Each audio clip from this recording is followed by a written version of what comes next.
Have you ever come across a great scene like this, but been overwhelmed by the amount of detail that it has? Well, I'm going to show you my simple urban sketching method, which will give you confidence to sketch something like this. Before we start the tutorial, I'll give you 3 tips. Tip number 1 is start with looking for the biggest shape you can within all this detail, and then consider the order of what we should sketch them in. So I'm going to look at that big rectangular shape of the storefront first, and then what's in front of that. So the boxes there and the bikes, we're going to look at those shapes and then work our way back. Tip number 2 is how do you approach these little clusters of details? Well, the way I do it is I focus on the silhouettes. So with the boxes, I'm not going to draw each box in proper perspective. I'm just going to be looking at that whole silhouette. For the bikes, I'm not looking at the structure of the bike and the wheels. I'm just going to draw the whole silhouette of that shape of the 2 bikes. And then the 3rd tip, and this will stop you getting caught up in trying to get the details right, which is sketching these outlines and all the details in one-line sections. This forces you to be extremely loose and fast and not get caught up in the details. So they're my 3 tips.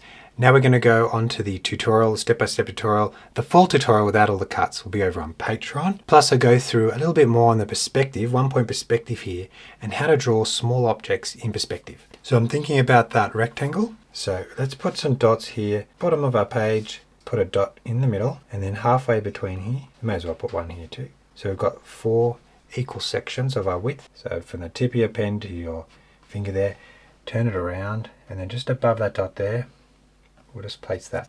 And then we come across from this point to the other side above here. So now we've got a rough ratio of how to draw the rest of the scene. Start across the top, very loose line work. I'm holding my pen in the middle. And then coming down the side, coming down and stopping about there. Now we're going to do the details here on the side, remembering the silhouette technique. So I'm not going to draw every leaf or the details on the box. Just think about silhouette, and you can do this very impressionistically and quickly. Very nice loose little lines around some leaves here. Doesn't have to be exactly the same. But those dots there give me a bit of a reference, and then down. Now I should be doing this in a 1-line technique. So just going around roughly. Now we've got the boxes here, so I'm going to start again. Just thinking about those silhouettes. Got a box there, a green one, and the red one somewhere there. Capture the 3 shapes very quickly without going too much into the specific details. Let's move on to the bikes. Don't want to spend too much time engineering a bike. That basket, and then there's a handle here. And totally fine if you don't get this accurate. Try your best to do this in 1 line. It's an oval and stop it there. Can be quite ugly, don't worry about it. Foot pedal. But just do your best there. I'm going to add some details later to help that look more like a bike. Now let's do some details here, the mat. Going across now between the 2. There on the box. So I'm going to roughly aim it towards the shop, middle of the shop. So we've done some main shapes. Let's move on. Let's move on to the next shapes. So the door, that's the next big shape I want to get right. Now you can see there on the blue lines, I've got divided this height into 3, and it's 2/3 up. That's where the top of the door is. Come across the other side. Now we start from the top. I'm going to build down these shapes. It's the awning here. So we come out, and then we'll go back because there's a little bit of a thickness there. Okay, flappy bit there. Up and down sections like this. A spear or a bit of bamboo. So the door came down from that point. Make sure it's all even, so I'm going to do the middle and another one, and then this way to make them all little squares. Now some details here. As I'm going back now, the detail is a little bit simpler, so I'm not putting all of the lines in. So this door frame has lots of different panels, and all I'm going to add in is those 2 black windows. And there's this little section here, like this. Let's draw a circle. Now I can put in the sign. Really nice. It flares out, and then the cylinder on the back.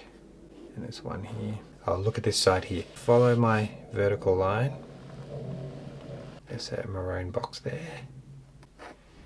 Just try and get the silhouette as best you can. Like a poster here. So that's a bit more simplistic than in the middle. Then we're going to add lots more detail in there. Might be nice to have those flags there showing. Straight up, angle back again, and I've got a box. Okay, I'm happy that the border here centers around that middle. Now detail. That looks like almost like a 3, and this one looks like a 7. So then these tiny letters, I'm just going to add some abstract shapes here like that. Have another 3. Some beautiful letters there. Just silhouette them and then add a few little shapes in the middle. Now these details here, if you do these in one line, don't try and draw over the ledge. Just it does make it look more interesting if you try and draw things with a one-line sketching technique. And this bit too, one line going back, forth, in, like that. See this? That's what I mean by one-line segments. It makes it look really beautiful and free. So I'm going to go around that basket, across this baby seat on the back. And I don't have time to think about or stress over the actual perfection. Around the tire. There, see, I did all that in one line. It's a mess, but the picture is a mess too. The photo's a mess. I think this is an important, fun detail. Okay, so that's my line work. Now let's go into watercolor. So I'm using my round 10 brush. I've got ultramarine, and I'm going to start with that sign here. So ultramarine here around all the letters. Above the brown flags there, the awning. So burnt sienna and yellow ochre. And you'll notice I'm leaving lots of white. This colour too. Brown across there. So that would be our burnt umber. On both sides. So below this, I'm going to do some of the greens. So I have sap green. Down here, this is great. More of a teal colour. There, these ones are a little bit wider, it's easier. Cadmium yellow on this box here, and on this. Got the cadmium red without touching anything down there, right down to the bottom. Yellow ochre, and now some Payne's grey to desaturate it. Starting about there. So let's use Payne's grey. Continue to leave lots of white space between things. This is the patch of the windows, and then another glass without getting right in there, leaving the white. Some of the wheels. Post box here. All the Payne's grey we can find. A little blob on each one. So with shadows, I always choose something between ultramarine and rose. So underneath each ledge, I'm going to draw a line. Above the flags, because they're in the light. The next important shadow is underneath the flag. So this could be a little bit of a thicker line here, like that. So on each object, I'm going to look a little bit to the left. I'm not trying to do it perfectly.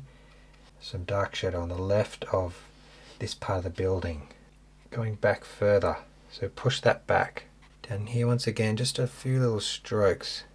Okay, the shadows I think helped that scene a lot. You can just add a little bit more detail to the watercolor. Just up there, just underneath the sign, and I'm tapping across this area. I've got a Uniball Sigma pen. Then if there are details that you've painted over, you can now do, especially this, see that white line there? If you don't have a white gap there, put one across there, because that'll help bring that forward, this flags, and push the back behind there. So that's how I sketch a Japanese shop front using my simple urban sketching technique. Hope you enjoyed the process there of doing those shapes, outlining shapes, then doing the details in really nice one lines, and then the depth with the shadows and all the different colors. So I enjoyed sketching that.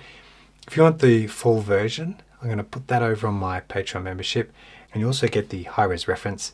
So head over there if you want the full version, plus over 130 other tutorials I have, and my beginner's course, which if you're starting out is a really great starting point for sketching using a pen, using the brushes, and then building up to buildings and objects and even people that I have there. Otherwise, thank you so much for watching, and I'll see you in the next one.